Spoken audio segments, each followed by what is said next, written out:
So if you're an international student or if you're considering being a student that comes and studies in the US, one of the biggest changes in the student visa rules has happened recently. And, look, I'm going to try to walk you through this and kind of what's changed in the next few minutes. So what's changed? So prior to now, there was a rule that allowed the US government to allow students to come in for a duration of status, which is essentially as long as their program ran. And if you chose to jump into a different program after your current program and potentially your OPT had run its course, then you have the option to get a new I-20 and then go ahead and move into a different course while still maintaining your status because you had the duration of status as your time frame to be here. And as long as you maintained your status, you were able to remain in the US as a student.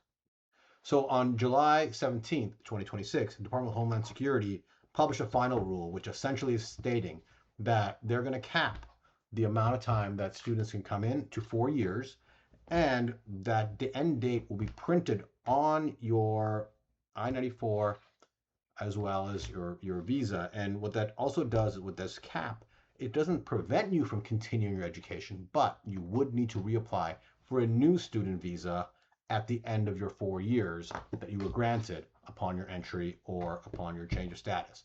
Now, this rule will take effect going forward as of September 15th, 2026. So who's affected here?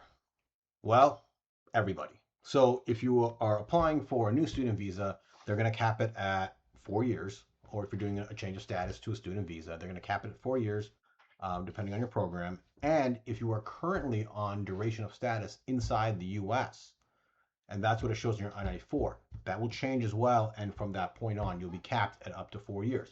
Now, again, like I said, it does not mean that you cannot continue to study.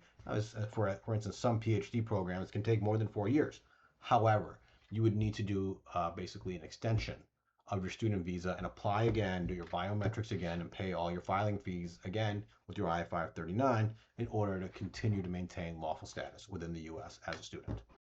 So one small detail that you really have to take into account is that upon the completion of that 4-year program, you will get a 30-day grace period now as opposed to the 60-day grace period that you used to have. So it's imperative that you plan ahead, and if you want to stay on as a student and go to another program or continue to finish your program that is longer than 4 years, you're organized and you're ready to take these steps months ahead of time so you don't scramble in the last few days.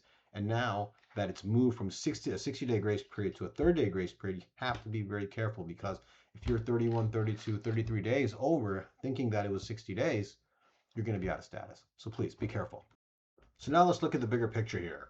You can no longer use a student visa as a permanent solution to just come and stay for an indefinite period of time. And I've been saying this for years. A student visa is not a permanent solution.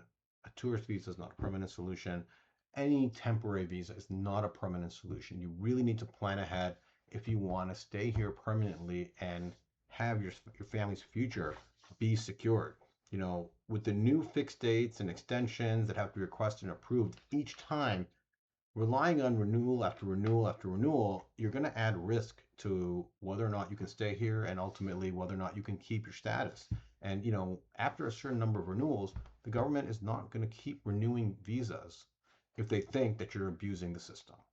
So what do I recommend? In this day and age, for many qualified professionals, there's a bunch of different categories of potentially permanent residencies that you can apply for while you are here on your student visa.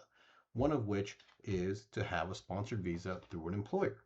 The other options, if you don't have an employer and you don't have someone to sponsor your visa, are the EB-2 NIW, which is a national interest waiver, or the EB-1A for professionals of extraordinary ability. Now, these are self-petition. You don't need an employer and you don't need necessarily a job offer in this context.